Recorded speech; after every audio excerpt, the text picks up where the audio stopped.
সিনেমার টিজার দেখেই যদি গল্প আন্দাজ করা যায় তাহলে সিনেমাতে কি চমক থাকবে। নমস্কার বন্ধুরা, আমি রূপম চলে এলাম আরো একটা নতুন ভিডিও নিয়ে। বন্ধুরা, জাস্ট নাও মেহেদী হাসান হৃদয় ভাইয়ের একটি লেটেস্ট ইন্টারভিউ দেখলাম, তানভীর তারকের অফিসিয়াল ফেসবুক পেজ থেকে, ইউটিউব চ্যানেল থেকে পাবলিশ করা হয়েছে। এবং সেখানে মেহেদী হাসান হৃদয় ভাইয়া যেটা বলেছে, দেখো দুটো ইন্টারভিউ দেখলাম, দুটো ইন্টারভিউ পাবলিশ করা হয়েছে। প্রথম যে ইন্টারভিউটা, মানে ইন্টারভিউটা যেটা পাবলিশ করা হয়েছে, সেখানে ভাইয়াকে প্রশ্ন করা হয়, পরিচালককে প্রশ্ন করা হয় যে এইখানে অনেকে অনেক কিছু বলছে, নিতু হত্যা বা এরকম যে আর কি নামের ওই ক্যারেক্টারটার যে নাম, সাকিব ভাইয়ের যে ক্যারেক্টারটার নাম, সে ধর্ষণ করেছে বা ওই যে মন্ত্রীদের খুন করা, এইগুলো সমস্ত কিছু আমরা দেখেছি টিজারের মধ্যে এবং আমরা ধরে নিচ্ছি। আবার এটাও টিজারের মধ্যে আমরা লক্ষ্য করছি, প্রথমে এমনভাবে জিনিসগুলোকে মেনশন করা হচ্ছে যাতে আমরা বুঝতে পারি সাকিব ভাইয়ের যে ক্যারেক্টারটা সে রেপিস্ট।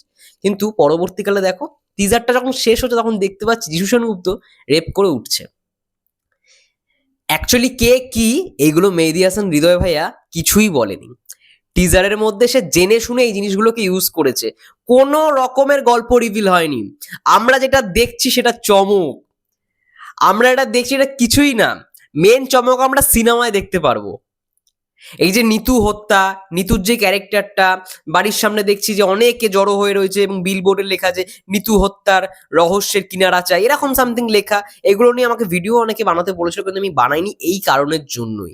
কারণ স্টোরি প্রেডিকশন করাটা ঠিক আছে, কিন্তু আমার কোথাও কি মনে হয় একটু ওয়েট করে যাওয়াটা দরকার। স্টোরি প্রেডিকশন যদি আগে থেকে আমরা সমস্ত বিষয় করি না, তাহলে কোথাও কি এটা আমার মনে হয় যে প্রোডাকশন হাউসের একটু মানে আপত্তি থাকলেও থাকতে পারে। তো সেই জায়গায় দাঁড়িয়ে একটু হোল্ড করে গেছিলাম। কিন্তু দেখো আজকে মেহেদী হাসান হৃদয় ভাইয়ের মুখ থেকে যখন এই আনসারটা পেলাম, এই উত্তরটা পেলাম, তোমরা নিশ্চয়ই অনেকে খুশি যে একটা চমক। এগুলো সবই কিছুই না, এগুলো ইচ্ছা করে প্রত্যেকটা জিনিস দেখে মেহেদী হাসান হৃদয় ভাইয়া কিন্তু টিজারটাকে কাট করিয়েছে। এবং মেন খেলা তো হবে সিনেমা, যখন মেন অ্যাকশন থেকে শুরু করে ভায়োলেন্স দৃশ্যগুলো হবে। আর একটা কথাও বলেছে অ্যাকশন ডিরেক্টর কে আজকে রিভিল করা হয়েছে, আজাজ গোলাপ, যাকে তোমরা এর আগে তুফান সিনেমায় অ্যাকশন কোরিওগ্রাফ করতে দেখেছো, এবং খাদানেও তিনি অ্যাকশন কোরিওগ্রাফ করেছেন। চ্যালেঞ্জ, দেবদার সিনেমা, সেখানেও করেছিলেন। যাই হোক, কিন্তু আমি নাম মেনশন করেছিলাম কার? রবি বর্মা। তাহলে কি রবি বর্মা অ্যাকশন করেনি বরবাদ সিনেমায়? ওটাও একটা বড় চমক।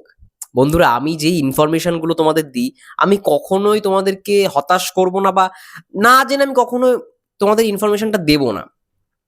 আমি যখন বলেছি রবি বর্মার অ্যাকশন তোমরা দেখতে পারবে, রবি বর্মা অ্যাকশন করেছে।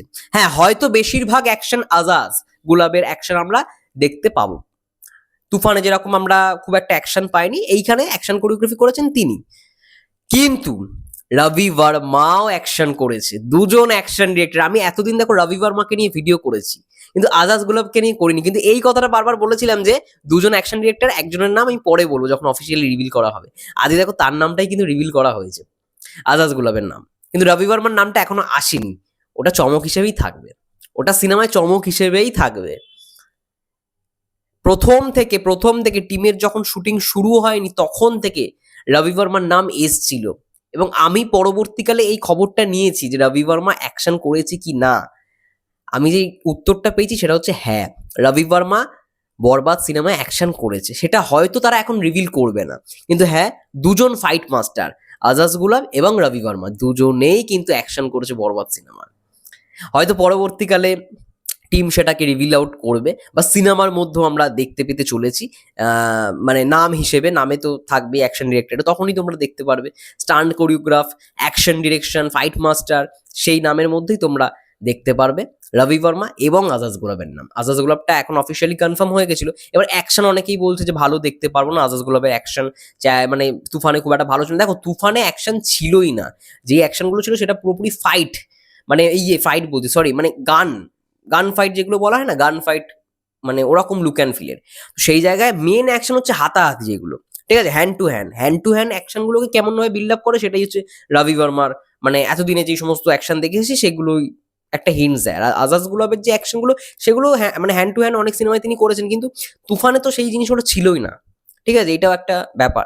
যাই হোক, তোমাদের কি মন্তব্য বিষয়টাকে নিয়ে অবশ্যই কমেন্ট করে জানাও। এটা কিন্তু বড় চমক যে নিতু হত্যা আমরা বলছি না, নিতু মরে যাবে। অ্যাকচুয়ালি এগুলো জেনে শুনেই ডিরেক্টর টিজারে রেখেছে। আসল চমক আমরা সিনেমায় দেখব। তোমাদের কি মন্তব্য কমেন্ট করে জানি। ততক্ষণের জন্য সবাই ভালো থেকো, সুস্থ থেকো, টেক কেয়ার।